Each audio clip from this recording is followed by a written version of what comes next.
খাবার যা দিবে, হ্যাঁ, আমি তো জানি কম খাও, কিন্তু না করবা না, সব আমাকে নিবা, কিন্তু পরে আমাকে দিয়ে দিবা, কারণ দাওয়াতে গিফট দিয়ে খাইতে হয়, তো খাইতে হবে না, বুঝছো? ফ্রাইডে মানেই হলো বাসায় অনেক আয়োজন করা, ভালো মন্দ খাওয়া দাওয়া। আর সেই ফ্রাইডেতে যদি পড়ে যায় একটি দাওয়াত, সেটি হোক বিয়ে, গায়ে হলুদ বা সুন্নতি খাতনা, তাহলে তো কথাই নেই। আর দাওয়াতে গিয়ে যাওয়ার পরেই এত এত ফ্যান ফলোয়ার আমার আজকে চারদিকে ঘিরে ধরেছিল, এবং কেউ বলছে নাতি হই, কেউ বলছে ভাস্তি হই, কেউ বলছে ভাগ্নি হই।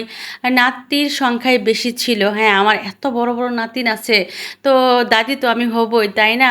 তো এদের সাথে ছবি তুলতে তুলতে তুলতে তুলতে মানে একদম টায়ার্ড হয়ে যাওয়ার মতো অবস্থা, কিন্তু আমি টায়ার্ড হইনি। আমার খুবই ভালো লাগছে যে ওরা নিজে থেকে আমার কাছে এসে বলতেছে ভিডিও দেখি আপনার অনেক ফ্যান, অনেক ভক্ত, এবং এক পর্যায়ে গিয়ে পরিচয় হয় তারা আমার আত্মীয়। আর যেহেতু এটা আমার গ্রামের ভাসুরের ছেলের বিয়ে, তো সবাই আমরা এখানে আত্মীয়। আর খাবার টেবিলে যে বসেছিলাম সবাই মিলে এত এনজয় করছি। দাওয়াত মানেই হবে খাওয়া দাওয়া।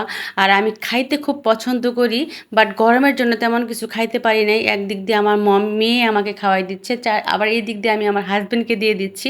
আসলে সত্যি কথা, আমি এত খাবার খাইতে পারি না। আর এই নিয়ে হলো উকিল সাহেব। এই উকিল সাহেব হলো আমার হাজব্যান্ডের ফ্রেন্ড। উনার একটা কথা শুনে আমি হাসতে হাসতে শেষ। আপনাদেরকেও শোনাবো, শুনে দেখবেন উনি কি বলে। চিনে রাখেন, এনাকে কিন্তু দাওয়াত দেওয়া যাবে না, সত্যি কথা। জাস্ট একটু যোগ করলাম। মানে আজকের দাওয়াতে আমি সত্যি গরম থাকলেও এতটা এনজয় করেছি, খুবই ভালো লেগেছে। মানে খাওয়া দাওয়া থেকে শুরু করে আড্ডা দেওয়া, সেই রকমের আড্ডা হয়েছিল আজকে। আজকের ফ্রাইডেটা আমার জন্য একদম একটা মানে মেমোরি হয়ে থাকবে। আর আমরা মা মেয়ে দুজনেই একটু চেষ্টা করেছিলাম ম্যাচিং ম্যাচিং করার জন্যে। কালারটা উনি হয়ে গিয়েছিলেন লাক্স কালার বলল, আর আমি একটু হালকা কালার। আর এই ছেলেটির কথা কি বলবো, লাস্টের কথা বলবো, ও খুবই ভালো সার্ভিস দিয়েছিল, এবং ও আমার এত প্রশংসা করতেছিল, মনে হচ্ছিল ও আমাকে চিনে। তারপর বলল আমি তো এই কাজে অনেক দিন যাবৎ আছি, কিন্তু আপনার এই যে কথাবার্তা দেখলাম, আপনি এত ভালো মনের মানুষ, সত্যিই আপনি খুব ভালো। মানে এটা শুনে আমার খুবই ভালো লাগলো। আর এই যে আমার ভাসুর, ওনার ছেলেরই বিয়ে, তো দেখেন মাশাল্লাহ আমার ভাসুর এখনও কতটা ইয়াং। মানে আমার শ্বশুর বাড়ির বংশের ছেলেদের একটা বাইন ভালো আছে, তাদের বয়স হলেও বোঝা যায় না। তো ঠিক মতো আমরা খাচ্ছি কি না, এত ব্যস্ততার মাঝেও খোঁজ নিতে এসেছে, খুবই ভালো লেগেছে। কেজি কি খান? গরুর মাংস 1.5 কেজি। আর হাই হাই, সাথে ভাত থাকে না? ভাত তো কিছু থাকে।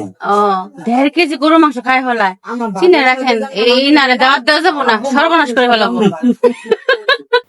তো রেস্টুরেন্টে খাওয়ার সময় কিন্তু আমরা অনেক টিপস দিয়ে আসি। আর এই ছেলেটির ব্যবহার এবং আমাকে এতটা প্রশংসা করেছে, সামান্য কিছু টিপস দিয়ে দিলাম, আপনারাও এরকম করবেন, তাহলে ওরা আরও বেশি খুশি হয়ে যাবে।